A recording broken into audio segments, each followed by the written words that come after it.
Hello everyone and welcome back to a short and sweet Dragons Collective. This week it's a variety show. We are here to talk about whatever we want, and I'm going to start off by talking about WarLock tiles. WarLock tiles for me are a great way of bringing 3D terrain to your dungeons, your taverns, and well, soon to be caverns and so much more. Now, I have a sort of a running series build of the month with these things. There'll be one coming out next week, hopefully. And I've got a few of these boxes now. As you can see, they're not small boxes. And, well, that's one problem. Now, for the base sets, the ones that I instantly recommend, the sort of the original Dungeon Tiles one or Town and Village one.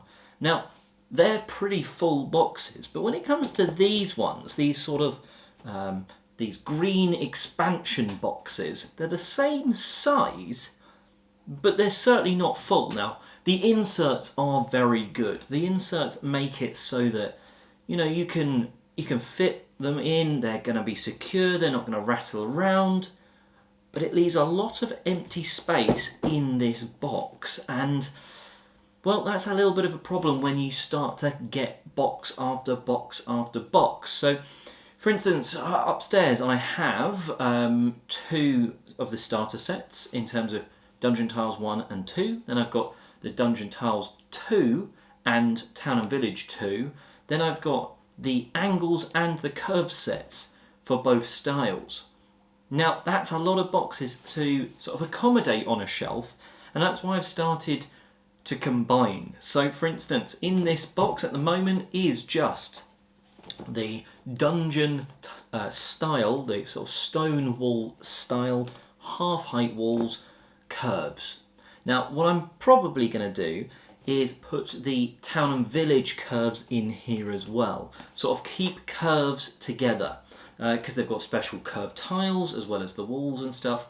I think that makes more sense to me than putting, say, some will say the angled in with this, even though you could keep stone with stone. I think keep curves together, so then if you're wanting a curve for a build, I know which box to go for.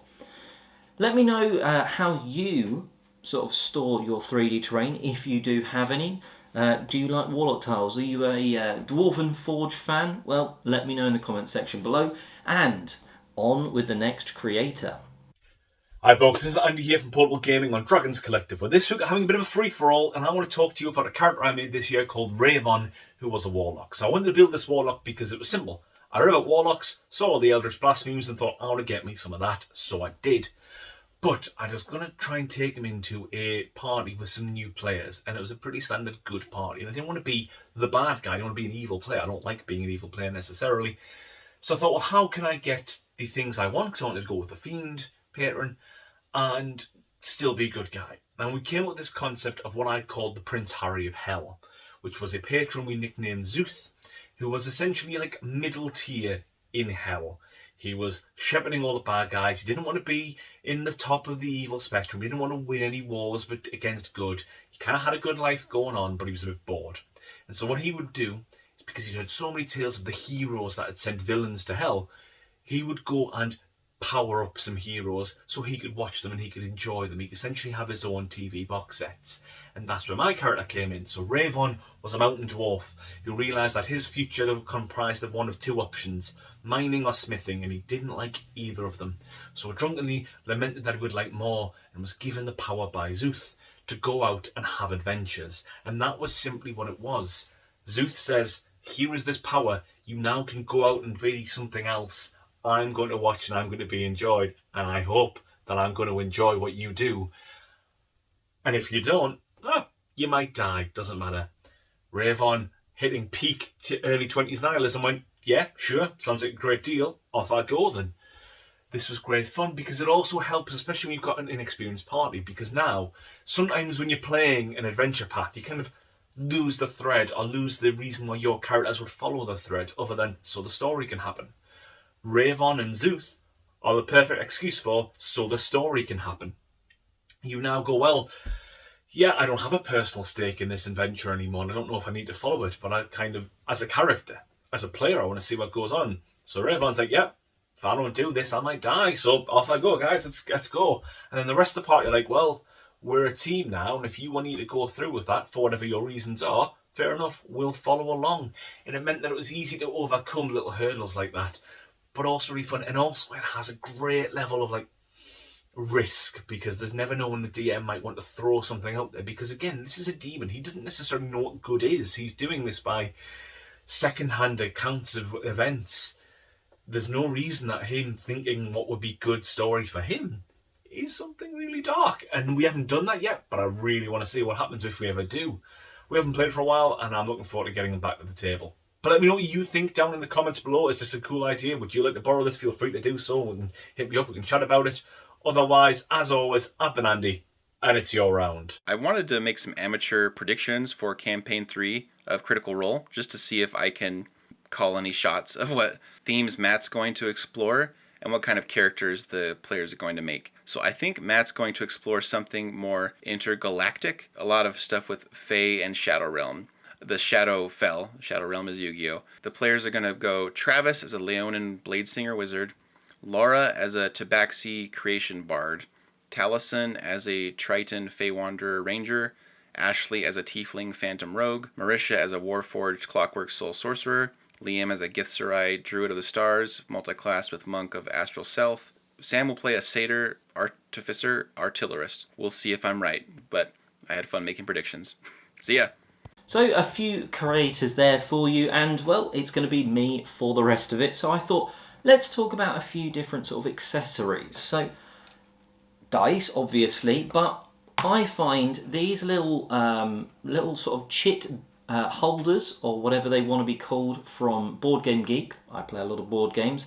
These are quite handy for a lot of components for board games, but also not necessarily for rolling dice, because they're a little small and sort of kind of curved, but just for keeping bits and pieces, dice, maybe some tokens. You could have your tokens for being sort of when things are knocked down, or status effects, or if you've got those lovely sort of area of effect spell things, you keep them all in a nice sort of little sort of silicon, not box, but a little tray in front of you.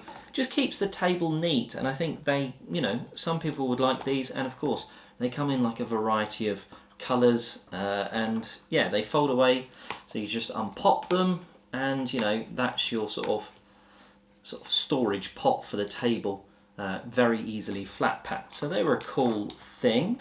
And the other thing is, now certainly not so much recently, but it's kind of always cool to get on a boat sometimes with D&D. In one adventure, we started getting a lot of money, and we went to a local sort of shipyard, and so we sort of started investing money in repairing this big boat.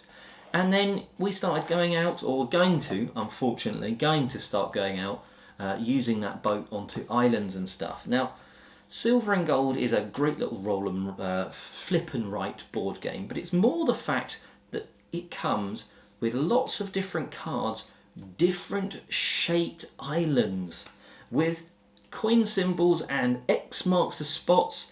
Now, during the game, obviously, these are used for different things, but I think these could be great for, pull a random island out, and you're travelling, you've landed on this island, somewhere on it, depending on whether you're coming from north, south, east or west, and then you, as the DM, can use the symbols that are on this randomly drawn card to sort of place your encounters as they go around. You could sketch out the rough outline, but not show them where the symbols are that you're adventurous, and let the party decide whether they're going up, down, left, right, across this island, and maybe encountering stuff, maybe finding the treasure, and so on. So Silver and Gold, absolutely brilliant game, but potentially a DM tool as well.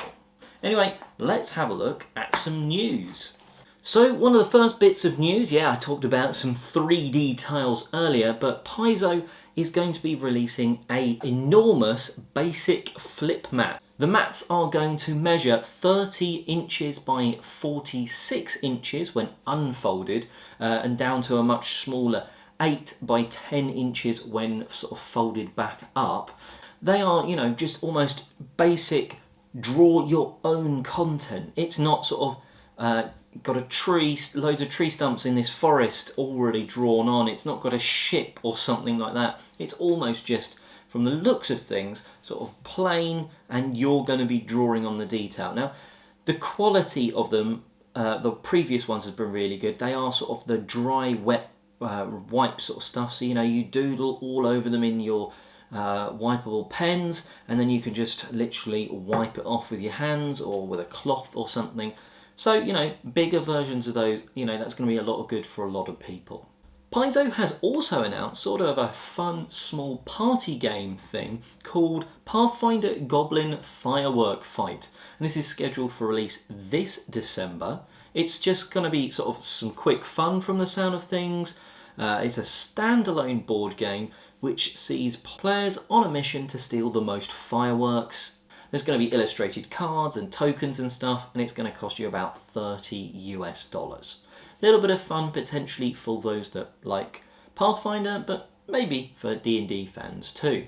For those of you that like a lot of dice, well, first of all, check out the review I put up a couple of weeks ago about the Plastic Dragons repository.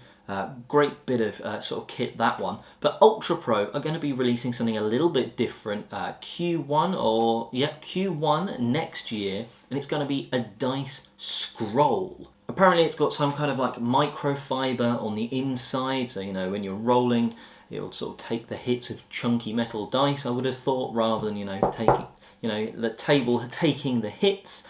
It just looks a little bit quirky. It might be a gift for someone or for yourself. And the price tag for that dice storage roll mat is going to be $18.99 US. And last but not least, when it comes to the news, well, this is an interesting one for anime fans. Recently there was the sort of Legend of Korra Kickstarter, and probably trying to swoop in on some of the Netflix show hype. There is going to be a Cowboy Bebop sort of RPG, tabletop RPG coming out from Don't Panic Games. Have no idea about how their system's going to work, but it looks like it's going to be coming to Kickstarter soon. So, you know, it's sort of, let's be honest, it's one of the sort of relatively well-known animes. Certainly slightly old now, but it's going to be sort of getting a fresh load of eyes on it soon, thanks to sort of the live-action Netflix series. So that's going to be coming soon, and I think they'll probably try and time the sort of release for the Kickstarter near there, because, you know, it's almost like free advertisement, right? So yeah, let me know if that's going to interest you. Are you going to back it? Is it something you'd never heard of? And all that sort of stuff. Anyway, it's the end of today's show. It's a short and sweet one. If you want to be part of the show, you know, say about anything you want to do about D&D, well, join the Discord. The link will be in the description box below, and just sort of message and say hello. And until next time, well, I hope all your rolls are high, and have a great day.